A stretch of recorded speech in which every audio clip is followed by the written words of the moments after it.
Bismillahirrahmanirrahim. Assalamu alaikum viewers, how are you?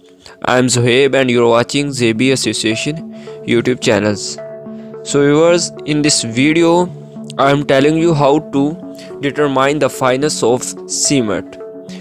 So viewers, with the complete procedure, please watch this video till end and gets a lot of benefits. Let's start our video. First of all, designations. ASTM C18494, and then a scope of this test, fineness of cement. The fineness of cement affect hydration's rate and in turn the strength. Increasing fineness cases and increased rate of hydration speed, strength and high heat generation. Bleeding can be reduced by increasing fineness. तो सबसे पहले इसका scope, तो scope में क्या चीज़ रहती है, कहता है कि हमारे पास ये जो टेस्ट हम करते हैं इससे क्या चीज़ हमें मालूम होती है। तो बेसिकली ये हमें बताता है कि फाइनस जो हमारे पास किसी भी सीमेंट का जब हम फाइनस मालूम करते हैं तो क्या होता है, वो बेसिकली उसकी हाइड्रेशन इफ़ेक्ट करती है, उसकी स्ट्रेंथ इंक्रीज़ हो जाती है और उसके बाद हाइड्रेशन का जो प्रोसेस होता है वो भी इंक्रीज़ होता है और काफ़ी ज़्यादा मिकदार में हीट भी जनरेट होती है। और उसके बाद bleeding can be reduce by increasing fineness, तो उसके बाद जो उसकी फाइनस की मदद से जो ब्लीडिंग होती है वो काफ़ी ज़्यादा रिड्यूस हो जाती है। तो बेसिकली ये इसका स्कोप है फाइनस ऑफ सीमेंट का।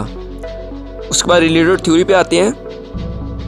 Fineness of cement is a measure of size particle of cement and is expressed in terms of specific surface area of cement. Fineness can be calculated from particle size analysis. Sieve analysis are by using air permeability method or by using sedimentations method. तो सबसे पहले finance of cement होता क्या है, कहता है basically ये जो सरफेस एरिया हमारे पास जो भी पार्टिकल्स होते हैं सीमेंट के, उसके सरफेस एरिया को डिनोट करता है बेसिकली। और उसके बाद इसको कैलकुलेट किससे करते हैं कि हम इसको कैलकुलेट करने के लिए सीव एनालिसिस मेथड को अडॉप्ट करते हैं और उसके बाद हम अपना फाइनेस मॉडल्स को फाइंड कर लेते हैं। उसके बाद अपरेटस कौन कौन सा इस्तेमाल होता है इसमें, सबसे पहला सीव, सेकंड ब्रश, थर्ड में वेट, वेइंग बैलेंस और ट्रे। उसके बाद यहाँ पे आपको स्क्रीन पे नज़र आ रहा होगा, ये देखें यहाँ पे क्या क्या चीज़ें हैं। फर्स्ट ऑफ ऑल ये देखें वेइंग बैलेंस, ये वाला हमारे पास सीव एनालिसिस, जो भी हमारे पास सीव इस्तेमाल होगी। उसके बाद ये ब्रश है, उसके बाद वेइंग बैलेंस है। तो इसको इस्तेमाल करने के बाद हम अपना कंप्लीट प्रोसीजर करेंगे। उसके बाद procedure, first clean the sieve with the help of brush so that the particle are remove. तो सबसे पहले क्या करना है, क्लीन करना है सीव को ब्रश की मदद से ताकि कंप्लीट जो पार्टिकल्स उसके अंदर है वो रिमूव हो जाएं। उसके बाद attach the pan under the सीव number 100। उसके बाद जो हमारा पैन होता है उसके ऊपर हमने सीव नंबर 100 हमने अटैच कर देनी है।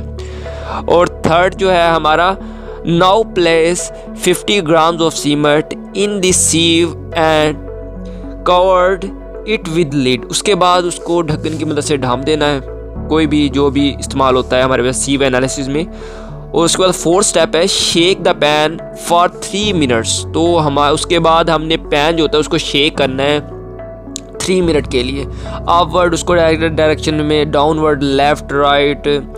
और उसके बाद सेमी सर्कल जो भी हमारे पास मूवमेंट है, हम उस मूवमेंट की मदद से उसको 3 मिनट तक शेक करेंगे। उसके बाद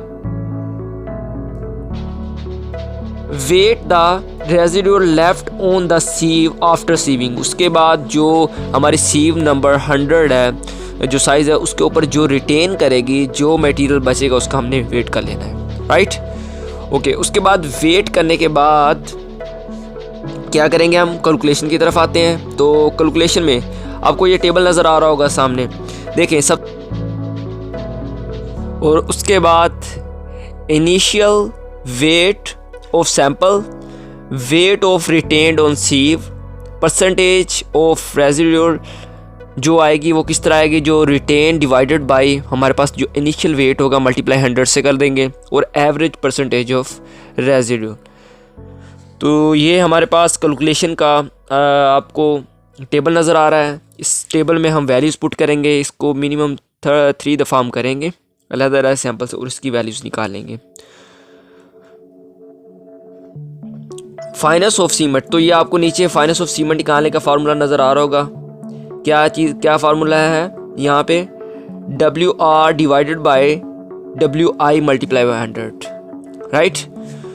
उसके बाद WR weight retain on sieve, WI initial weight of sample.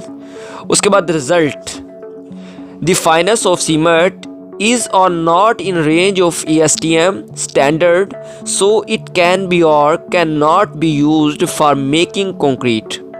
तो यहाँ पे कहते हैं कि फाइनेंस मॉडुलस इसकी कोई रेंज नहीं है कि हमारे पास इतना साइज़ होना चाहिए कंक्रीटिंग के लिए, ये STM में बिल्कुल भी नहीं है।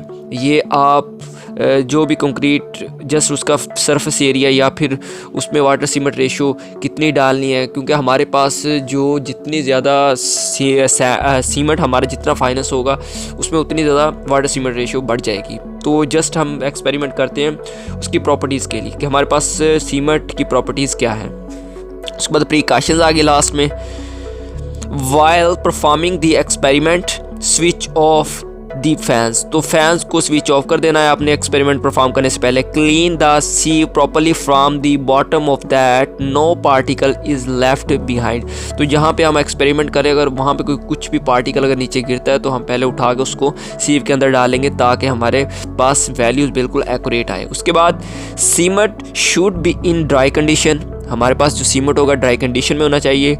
Shake the pan properly for 3 to 4 minute, तो उसके बाद जो हमारे पास पैन जिसमें हम मटेरियल रहेगा उसको 3 से 4 मिनट तक शेक लाजमी करना है। सो व्यूअर्स बताएं आपको वीडियो कैसी लगी है। अगर वीडियो अच्छी लगी है प्लीज़ वीडियो को लाइक करें, कमेंट करें, और अगर किसी ने चैनल सब्सक्राइब नहीं किया तो प्लीज़ जल्दी से चैनल को सब्सक्राइब कर लें और बेल आइकन को लाजमी क्लिक करें ताकि नई आने वाली वीडियो आपको जल्दी से हासिल हो सके। Thanks for watching.